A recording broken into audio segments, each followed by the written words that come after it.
नाजरीन गरामी आदाब, इस्तकबाल है आपका अच्छा साथी चैनल में। आज हमारी गुफ्तगू का मौजू है हमेशा कुछ ना कुछ सीखते रहिए।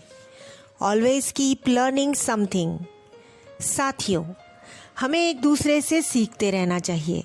हमें ये बात कभी फरामोश नहीं करनी चाहिए कि दिगर लोगों के पास भी कुछ अलहदा इल्म है जिसे हम भी हासिल कर सकते हैं। हम जिन हालात से गुज़र रहे हैं, उन्हीं हालात में लोग किस तरह जी रहे हैं, उनका तरीक़ाकार कैसा है, वो हालात से किस तरह समझौता कर रहे हैं, इन सब बातों का ऑब्ज़र्वेशन करना ज़रूरी है। शायद उनके जीने का अंदाज़ या बर्ताव हमें पसंद ना आए, लेकिन तजुर्बे के तौर पर इसे आज़माया जा सकता है। अगर आप नाकाम होते हैं तो मायूस होने की ज़रूरत नहीं, क्योंकि नाकामयाबी ही कामयाबी हासिल करने का मौसर हथियार है। अक्लमंद और दानिशमंद अफराद हमेशा एक दूसरे से कुछ ना कुछ नया सीखने के लिए बेकरार रहते हैं। उनकी नज़र हमेशा दूसरों की खूबियों पर होती है। किसी शायर ने बहुत खूब कहा है, आपसे झुककर जो मिलता होगा उसका कद आपसे ऊंचा होगा। एक मिसाल देकर आपको समझाना चाहेंगे कि हम दूसरों से भी अच्छी मालूमात ले सकते हैं। 5 किस्म की रोशनी। एक रोज़ एक महात्मा संत राजा जनक के दरबार में तशरीफ़ लाए। उनका निहायत इज़्ज़त और एहतराम से इस्तकबाल करते हुए नशीस दी गई।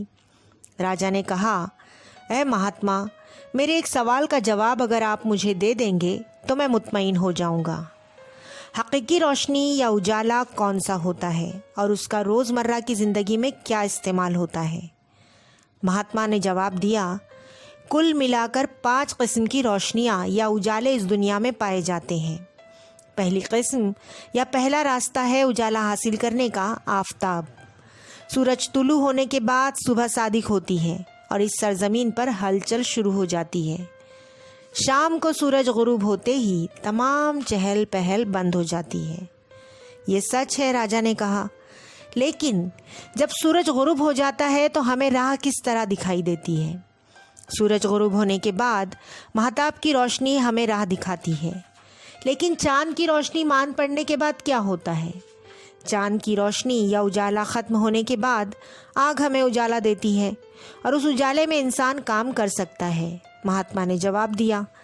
तब राजा ने कहा, जब सूरज चांद फलक पर नहीं होंगे और आग भी नहीं होगी तो रास्ता कैसे दिखाई देगा? महात्मा ने कहा, अरे राजा, जब कुछ भी नहीं होगा तो हमारी आवाज़ ही रोशनी का काम दे देगी।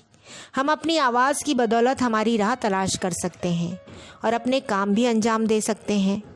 बहुत खूब, राजा ने कहा, लेकिन जब सूरज चांद गुरूब हो जाएंगे, आग बुझ जाएगी, तमाम आवाज़ें थम जाएंगी, तब राह किस तरह दिखाई देगी?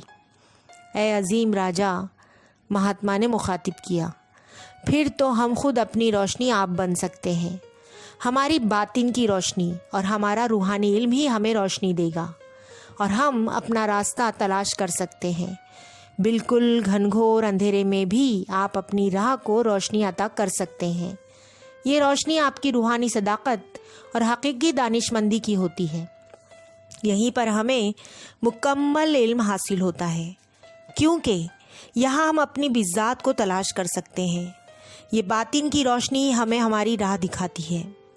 ये वाक़या हमें अपनी सोच और गौर व फिक्र की क़ुव्वत के ताज्जुब ख़ेज़ पहलू को उजागर करता है। जब हम ख़ुद को पहचान लेते हैं तब हमारे इल्म में मज़ीद इजाफ़ा होता है। सही राह का इंतखाब करने में ये बातिन की रोशनी हमारी मददगार व मावीन साबित होती है।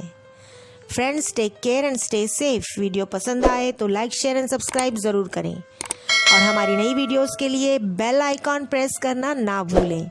शुक्रिया।